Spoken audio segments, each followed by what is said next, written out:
Il peut y avoir de la frustration dans votre vie à cause de votre situation spirituelle, peut-être que vous luttez contre une habitude, peut-être que vous avez affaire à un certain état d'esprit, peut-être qu'il y a quelque chose dans votre caractère dont vous savez qu'il n'est pas semblable à celui de Christ et vous demandez au Saint-Esprit de vous aider à être délivré de cette brisure. Alors je veux vous parler de la façon dont le Saint-Esprit vous aide à corriger même vos plus gros défauts.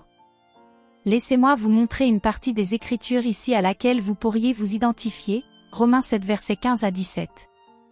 Je ne me comprends pas vraiment, car je veux faire ce qui est juste mais je ne le fais pas, au lieu de cela, je fais ce que je déteste, or, si je fais ce que je ne veux pas, cela montre que je suis d'accord que la loi est bonne, et maintenant ce n'est plus moi qui le fais, mais c'est le péché qui habite en moi.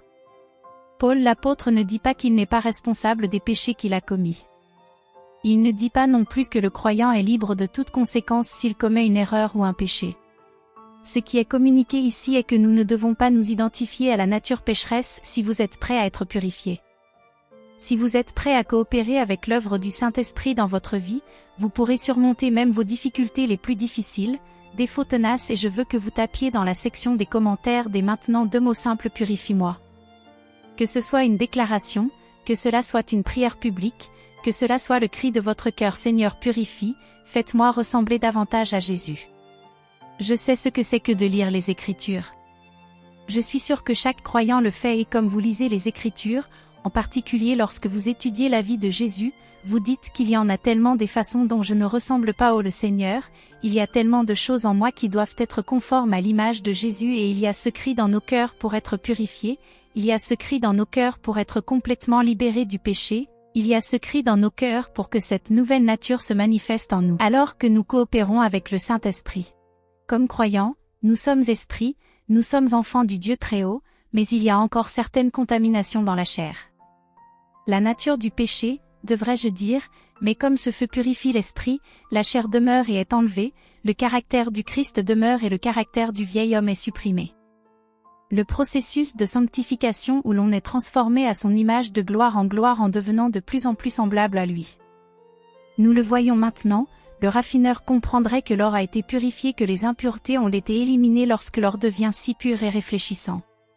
En d'autres termes, le raffineur savait que l'or avait été purifié. De la même manière que le croyant à mesure qu'il est purifié, reflète de plus en plus la nature de Jésus. Je veux être un reflet de cette lumière quand les gens me regardent dans mon cœur ils crient qu'ils voient Jésus. Quand je parle à quelqu'un, il entend Jésus, quand j'interagis avec quelqu'un, il ressent l'amour, la paix, la joie qui vient du Saint-Esprit.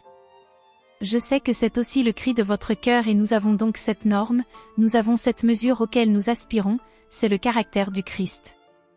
Nous voulons être comme lui, nous voulons être patients comme lui, aimant comme s'il était aimant. Pensez au fait que lorsque quelqu'un interagissait avec le Seigneur, il repartait avec ce sentiment de transformation profonde, il savait qu'il y avait quelque chose de différent chez lui, il savait que leur vie a changé à partir d'une seule interaction. C'est pour cela que je prie, Seigneur, qu'il brille à travers moi si fort, qu'il me laisse porter sa gloire de telle manière, laisse-moi héberger ta présence de telle manière, que les manières, les mots, les pensées, la façon dont je parle et traite les gens permet que cela apporte une transformation à ceux qui m'entourent, sachant que ce n'est pas moi mais c'est toi qui travailles à travers moi. C'est le cri de ton cœur. Je le sais, parce que tu regardes ça, parce que tu écoutes à cela et vous dites que je veux que mes plus gros défauts soient purifiés, je veux être davantage Jésus et encore une fois nous en revenons à ces lieux de frustration où nous disons pourquoi je fais cela. Seigneur aide-moi à me délivrer, libère-moi, fais-moi être raffiné, fais-moi être purifié. Matthieu 3 verset 11, moi, je vous baptise d'eau, pour vous amener à la repentance, mais celui qui vient après moi est plus puissant que moi, et je ne suis pas digne de porter ses souliers. Lui, il vous baptisera du Saint-Esprit et de feu. Plus nous passons de temps avec le Saint-Esprit, plus nous devenons raffinés. Il brûle les défauts de la chair et nous débarrasse de nos mauvaises habitudes. Le Saint-Esprit désire par-dessus toute autre chose conformer votre caractère au caractère du Christ. Chaque moment que vous passez avec le Saint-Esprit est un moment dans le feu du raffineur. Pour chaque seconde que vous passez avec lui, vous êtes transformé. Il purifie votre conscience, il purifie vos motivations, il purifie votre esprit, tes actions et tes paroles. Le feu brûle, Le feu apporte de l'inconfort mais le feu purifie finalement. Laissez le Saint-Esprit vous consumer et vous affiner pour être plus comme Jésus, laissez-le vous raffiner. Le Saint-Esprit est le feu du raffineur. Il existe maintenant de nombreuses façons par lesquelles le Saint-Esprit apporte la purification. Il y a la conviction d'assurance, il nous envoie une influence divine, il travaille également à travers la parole, tandis que nous lisons la parole nous sommes purifiés. Il y a la prière, il y a l'adoration, il y a de nombreuses façons dont le Saint-Esprit nous met sous le feu du raffineur, mais je veux me concentrer sur l'une des façons dont le Saint-Esprit corrige nos plus gros défauts et c'est quelque chose dont on ne parle pas vraiment souvent. Je veux vous parler de la façon dont le Saint-Esprit utilise les épreuves pour vous rendre plus semblable à Jésus maintenant. Je comprends que Dieu favorise ses enfants. Dieu est un bon Père, il désire vous bénir, il veut vous bénir. Il veut de toutes les manières possibles pour que vous soyez bénis. Nous comprenons cela lorsque nous lisons les Écritures, mais nous ne pouvons pas l'ignorer le fait que la vie du croyant sera remplie d'épreuves et de défaites spirituelles. La défaite spirituelle est cette défaite intérieure, ce manque de paix, ce manque de joie, ce manque d'amour, ou plutôt, nous devons avoir de l'amour, de la joie et de la paix, même au milieu des épreuves. Et en fait, ces épreuves dans lesquelles nous sommes placés, ce feu dans lequel nous sommes placés, nous rappelle que les épreuves vous rendent plus semblables à Jésus. Les épreuves représentent le feu de la purification et trop souvent, nous essayons de lutter contre les épreuves.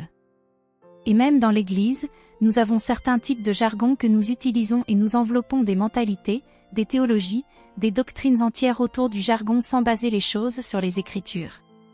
Je vais vous donner un exemple de ce que je veux dire. De nombreux croyants pensent que le mot percé signifie le jour où je n'aurai plus jamais d'épreuves, et que tout sera exactement comme je le souhaite. Et souvent, en tant que croyants, nous imaginons que si nous continuons à prier, à adorer, à vivre dans la sainteté, nous finirons par arriver à ce point dans la vie où tout sera exactement comme nous le souhaitons. Eh bien, ce n'est pas une percée. Percée n'est pas le mot de code pour le jour. Je n'ai plus jamais de problème. La percée n'est pas un mot de passe pour la journée. J'ai tout ce que je veux et rien ne m'est plus jamais enlevé. Nous n'atteindrons jamais cela. Et nous devons arrêter. S'il vous plaît, écoutez ceci. Nous devons arrêter de remettre à plus tard notre joie et notre gratitude en attendant que la situation idéale se présente, autrement dit, nous recherchons constamment plus avant d'avoir de la joie. Nous recherchons constamment la transformation des circonstances extérieures avant de pouvoir dire, d'accord, maintenant je vais adorer, maintenant je vais devenir celui que Dieu m'a appelé à être. En fait, c'est le contraire. C'est dans les épreuves que nous devenons plus semblables à Jésus. Bien sûr, Dieu peut utiliser des saisons de bénédiction et de repos, et il y a des saisons de bénédiction et de repos, mais nous ne pouvons pas les ignorer. S'il vous plaît, écoutez-moi maintenant. Et c'est moi qui essaie d'équilibrer certains des états d'esprit que nous avons.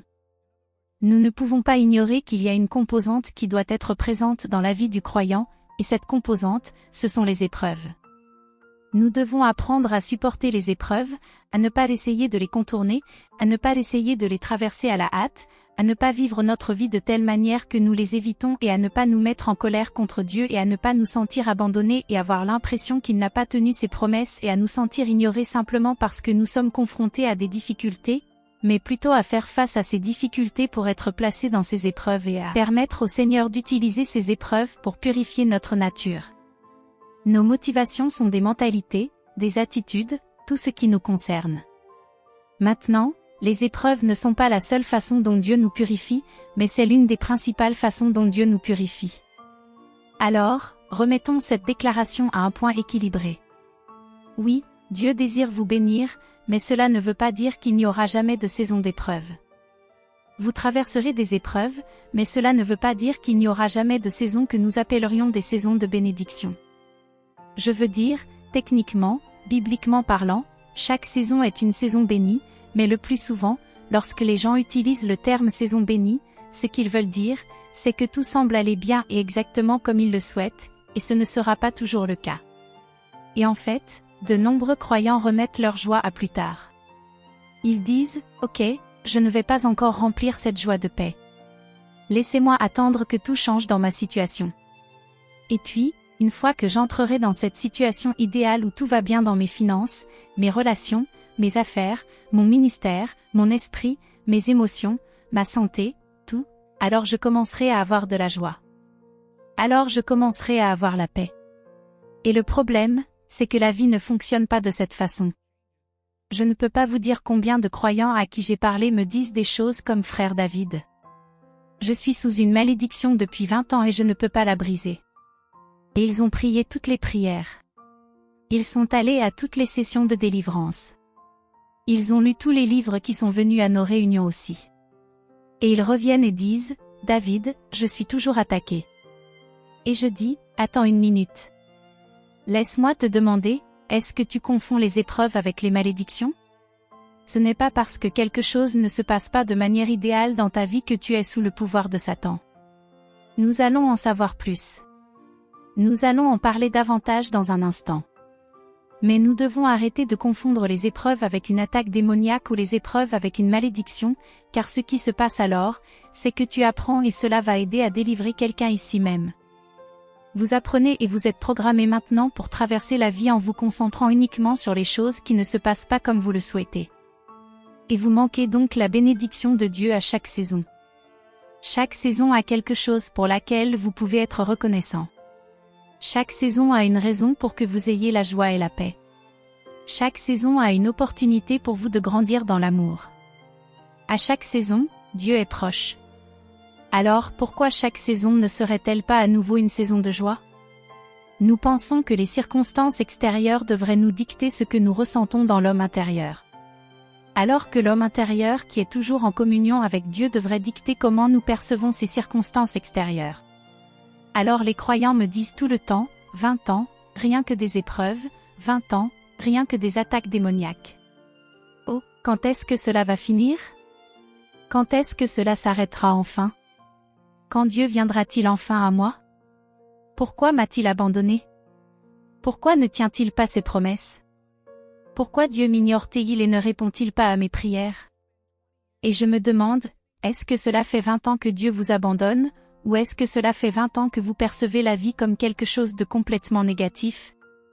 En d'autres termes, choisissez-vous de vous concentrer uniquement sur ce qui ne va pas ou ce qui ne se passe pas, ou ce qui ne correspond pas à votre situation idéale?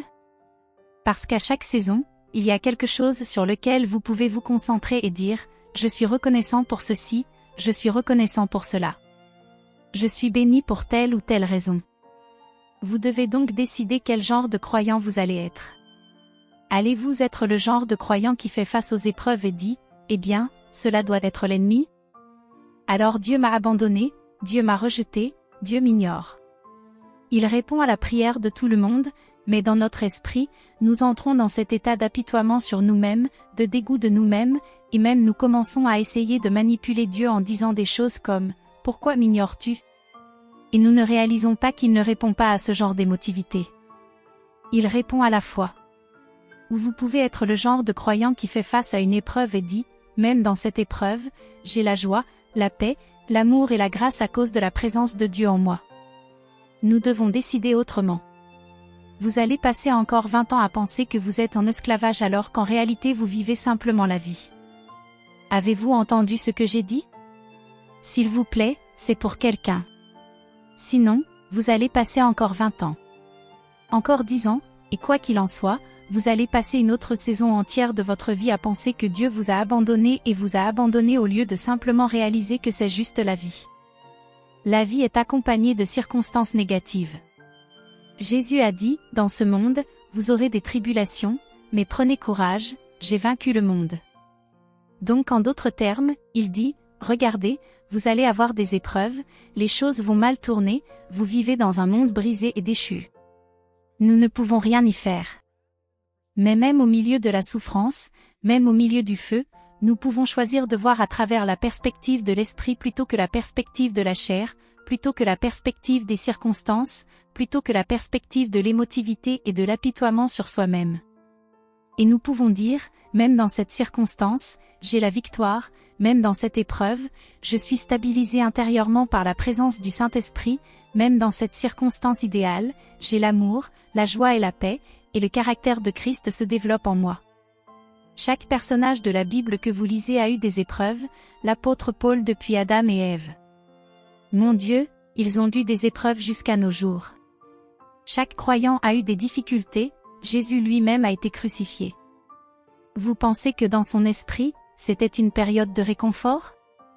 Eh bien, pourquoi pensez-vous qu'il priait avec une telle angoisse qu'il a commencé à saigner dans le jardin à cause de l'angoisse qu'il attendait après la crucifixion? Pensez à tous les martyrs. Pensez à l'Église primitive, à la façon dont le gouvernement a fait pression sur eux et a essayé de faire taire le message de l'Évangile. Pensez à chaque apôtre et aux épreuves qu'ils ont traversées. Pensez-vous qu'ils se disaient « Oh mon Dieu, Satan m'attaque, oh mon Dieu, je suis sous malédiction, oh mon Dieu, Dieu m'abandonne ». Non, ils ont dit que même au milieu de ce qui se passe, je sais qui je suis. Même au milieu de ce qui se passe, j'ai des choses pour lesquelles je peux être reconnaissant et je ne vous dis pas que vous ne pouvez pas éprouver de tristesse ou d'émotion en aucun cas. Bien sûr, les épreuves vont apporter avec elles des émotions négatives. Bien sûr, vous aurez du chagrin. Les croyants sont confrontés à des problèmes très réels qui suscitent des émotions très réelles et très fortes. Vous perdez un être cher, vous allez ressentir cela. Vous allez sentir que vous avez perdu une entreprise, vous allez sentir que vous avez perdu un ministère, vous allez sentir que les gens se retournent contre vous, vous allez ressentir cela. Je ne dis pas que nous ne devons pas ressentir les émotions des épreuves. Je dis que même avec la pression de ces émotions, même avec la pression de ces épreuves, même avec les sentiments, le sentiment de trahison, le sentiment d'abandon, le sentiment de tristesse, même au milieu de ces choses, il y a un sentiment plus puissant en nous qui est le Saint-Esprit avec l'amour, la joie et la paix débordante, et qui repousse les ténèbres afin que vous puissiez ressentir l'émotion d'une épreuve. Mais cela ne signifie pas que vous devez vivre dans l'émotion de cette épreuve. Laissez-moi le répéter. Vous pouvez ressentir l'émotion de l'épreuve, mais cela ne signifie pas que vous devez vivre dans l'émotion de cette épreuve. Au contraire, nous tournons notre esprit vers les choses du ciel. Nous fixons nos yeux sur les choses d'en haut, nous les voyons du point de vue de l'éternité, et non du point de vue de l'ici et maintenant. Encore une fois, chaque personnage biblique que vous lirez tout au long des Écritures, de l'Ancien et du Nouveau Testament, a fait face à des difficultés, et dans ces difficultés, Dieu était proche. Dans ces difficultés, ils ressentent la présence du Dieu vivant et ce même Dieu vivant est avec vous dans chaque épreuve. Encore une fois, nous confondons souvent les épreuves. Maintenant, je ne dis pas que le diable n'attaque pas, bien sûr qu'il le fait. Mais parfois, la vie se déroule comme ça. Et lorsque vous traversez ces problèmes, si vous pensez qu'à chaque fois que quelque chose de mal vous arrive, vous êtes sous le pouvoir de l'ennemi, mon Dieu, vous penserez toujours que vous êtes sous le pouvoir de l'ennemi parce que de mauvaises choses se produisent constamment. Mais vous devez prendre une décision à nouveau et c'est un point que je veux vraiment vous faire comprendre. Vous devez décider, est-ce que je vais traverser cette vie en m'accrochant à toutes les choses négatives et en disant, malheur à moi, c'est pourquoi je ne peux pas servir Dieu, c'est pourquoi rien ne marche jamais pour moi. C'est la perspective à travers laquelle je verrai toutes choses. Ou est-ce que vous allez vous accrocher à la bonté de Dieu? Et lorsque vous faites face aux épreuves, vous pouvez toujours avoir un état d'esprit victorieux à cause de ce à quoi vous faites face. Je ne parle pas seulement de pensée positive, je parle d'une perspective céleste. Je ne dis pas que vous ne pouvez pas ressentir d'émotions, je dis que malgré ces émotions, vous pouvez toujours avoir de la joie et de la paix. Je ne dis pas que vous ne pouvez pas être réaliste à propos de vos épreuves et de vos luttes, je ne dis pas que vous n'aurez pas parfois besoin d'encouragement. Je dis que vous n'avez pas à vivre dans l'identité de la lutte. Vous n'êtes pas obligé de vivre dans ces circonstances, vous n'êtes pas obligé de vivre dans cette perspective de défaite, car en toute chose, comme nous le lirons dans un instant, nous sommes plus que vainqueurs. Les épreuves viennent naturellement parce que le monde est brisé. Les épreuves font partie de la vie et si nous continuons à voir les épreuves comme un signe que nous sommes abandonnés par Dieu, si nous continuons à voir les épreuves comme un signe que le diable a acquis un certain pouvoir sur nous, alors nous penserons toujours que nous sommes vaincus parce que les épreuves seront toujours là. Ce n'est que lorsque nous rentrerons chez nous dans la gloire, les gars, que nous serons enfin libérés de toutes ces choses et que nous aurons notre repos. Maintenant, cela ne signifie pas que nous vivons une vie misérable, cela signifie simplement ces saisons des deux. Maintenant, comme je le disais, les épreuves peuvent venir naturellement, mais elles peuvent aussi venir à la suite d'une folie. Vous connaissez votre nouvelle nature que Dieu vous a donnée lorsque vous êtes né de nouveau, cette nouvelle nature va venir à travers votre enfant de Dieu. ce qui est en vous finira par sortir. Il n'y a pas d'échappatoire. Même nos propres actes de folie se retournent contre nous. La chair se prostitue constamment pour plus d'influence.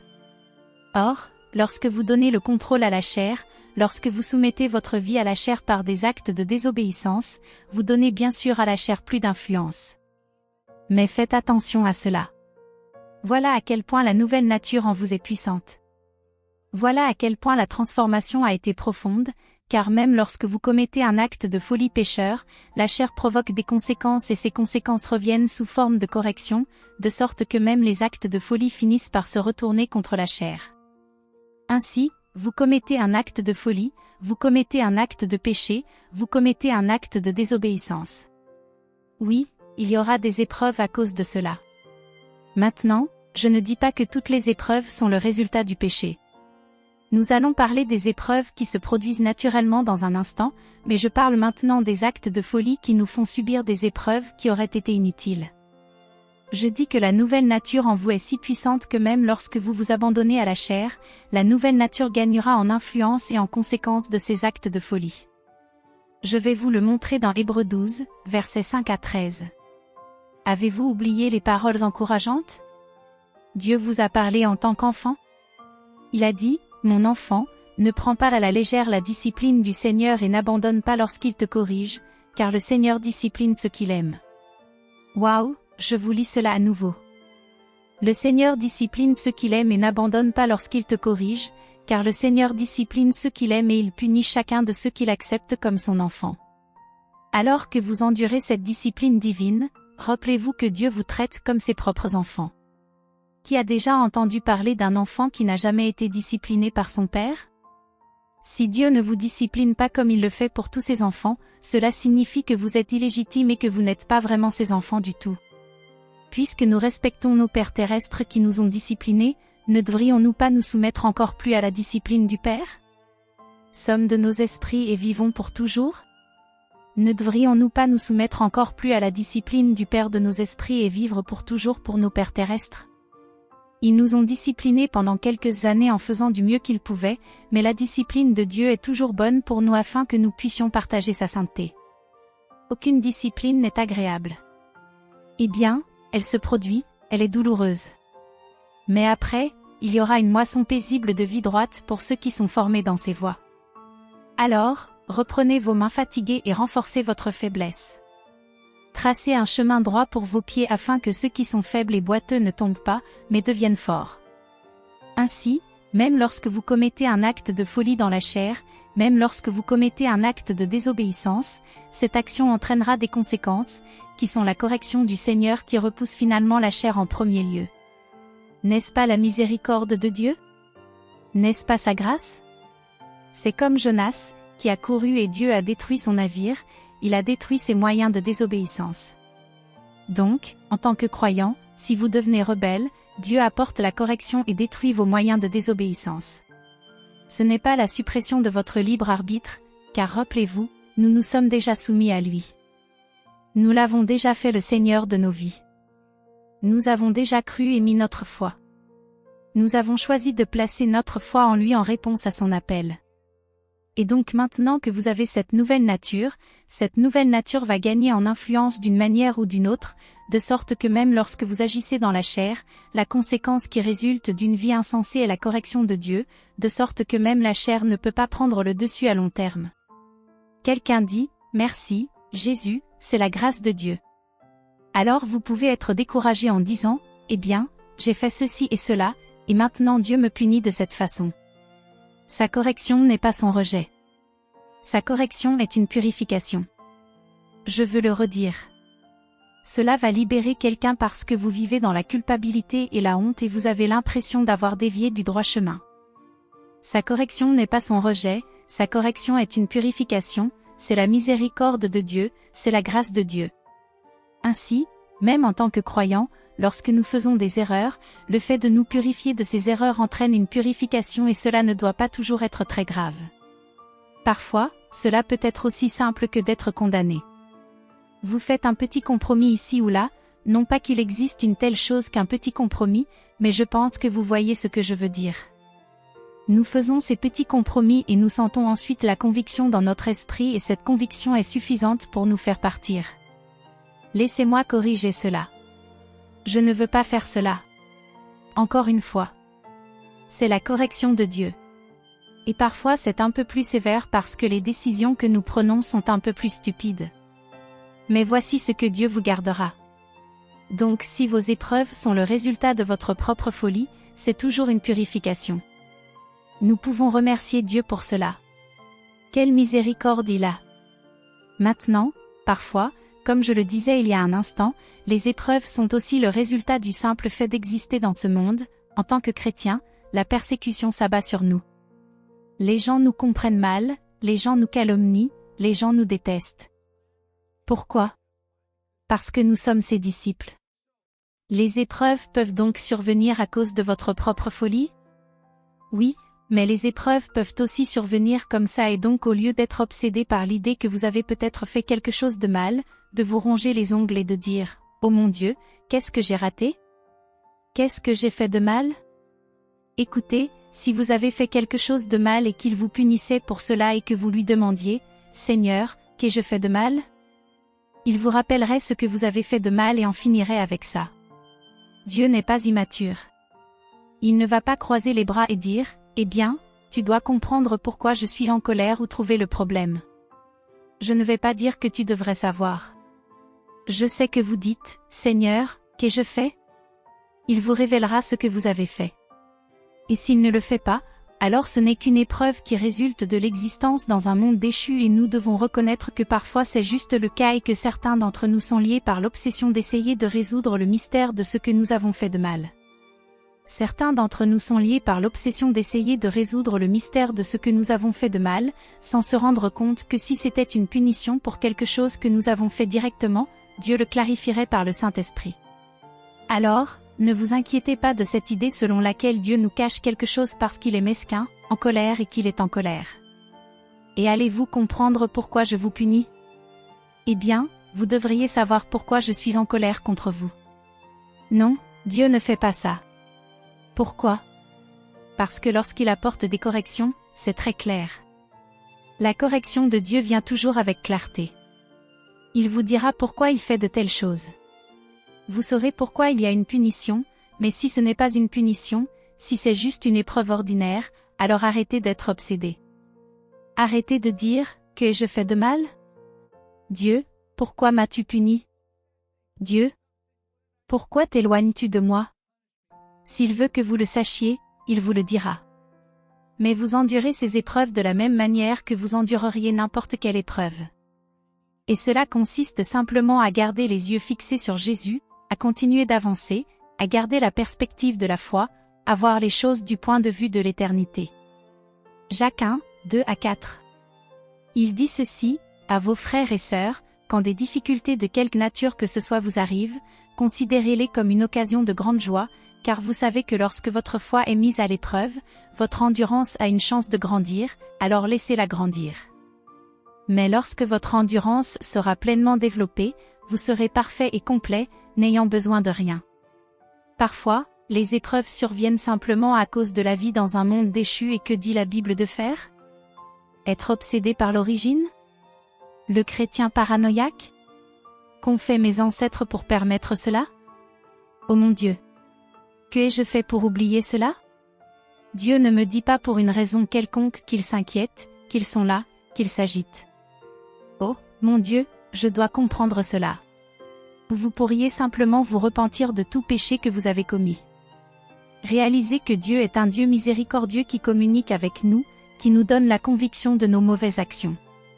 S'il y a quelque chose de spécifique et qui nous donne la force pour chaque épreuve, alors quand vous traversez une épreuve, au lieu de vous inquiéter, réjouissez-vous. Maintenant, c'est plus facile à dire qu'à faire. Pour être honnête avec vous, je ne maîtrise pas complètement cela. Je sais que cela ne vous surprend pas, mais je veux être honnête. Je ne maîtrise pas complètement cela. Je ne me réjouis pas de chaque épreuve. J'essaie de garder cette perspective à chaque épreuve qui se présente à moi, je vais me réjouir de cela, je vais avoir la paix. Merci, Jésus, de m'avoir donné l'occasion d'être davantage comme toi. Merci, Jésus, de m'avoir donné l'occasion de te faire confiance alors que je ne comprends pas quelle opportunité c'est en effet, qu'il nous donne cette façon de devenir davantage comme lui. Comment pouvons-nous développer notre force sans poids? Comment pouvons-nous développer notre patience sans attendre? Comment pouvons-nous développer une paix véritablement inébranlable sans trembler? Comment pouvons-nous développer un amour inconditionnel sans être soumis à certaines conditions? Comment pouvons-nous avoir une paix au-delà de toute compréhension à moins de passer par des épreuves pour lesquelles nous n'avons aucune compréhension? C'est sous le poids que le muscle grandit. C'est sous la pression de l'épreuve que la foi grandit, que la résistance apporte de la force, que la résistance apporte de l'entraînement et du conditionnement, et à mesure que vous devenez conditionné, à mesure que vous vous entraînez, votre foi grandit, votre capacité à avoir la paix est renforcée, votre capacité à montrer un amour inconditionnel est renforcée, votre capacité à avoir une joie débordante au milieu des épreuves douloureuses est renforcée. Vous ne pouvez pas avoir de développement et de croissance sans résistance. Philippiens 1 verset 6, et c'est là que nous pouvons certainement nous réjouir. Philippiens 1 verset 6 dit cela, et je suis certain que Dieu qui a commencé la bonne œuvre en vous continuera son œuvre jusqu'à ce qu'elle soit enfin achevée, le jour où Jésus-Christ reviendra, il va l'achever. Il est fidèle. Vous voyez, les épreuves sont l'abandon de Dieu. Vous devriez commencer à voir les épreuves comme étant impliquées par Dieu. Admettre qu'il vous utilise ne les cause pas nécessairement, mais il les utilise pour vous rendre plus semblable à Jésus. Eh bien, n'avez-vous pas prié? Pour me rendre plus semblable à Jésus? Vous priez pour la patience? Dieu vous donnera des épreuves. Vous priez, Seigneur, apprenez-moi à aimer comme vous aimez, il va vous envoyer des personnes difficiles. Vous priez, Seigneur, apprenez-moi à avoir la paix dans chaque situation, il va vous donner chaque situation. Lorsque le Seigneur m'apprend à vous faire confiance, il va vous mettre dans des situations où vous ne comprenez pas ce qui se passe. Parce que c'est seulement lorsque vous manquez de compréhension de ce qui se passe que vous pouvez vraiment dire « Je fais entièrement confiance à Dieu, Dieu, je ne comprends pas, mais je te fais confiance ». C'est la seule façon d'être heureux, et Jésus a la vieille chanson qui dit « Faites confiance et obéissez, faites confiance et obéissez ». Vous traversez cela. Faites confiance et obéissez. Non, ce n'est pas 20 ans d'abandon de Dieu. Ce sont 20 ans de mauvaise perspective, et nous devons corriger ces choses. Ésaïe 64 versets 8 à 9 le dit. Et pourtant, ô Seigneur, tu es notre Père, nous sommes l'argile, tu es le potier. Nous sommes tous formés par ta main, ne sois pas si en colère contre nous, Seigneur, s'il te plaît, ne te souviens pas de nos péchés pour toujours. Regarde-nous, nous prions et voyons que nous sommes tous ton peuple, tu es le potier.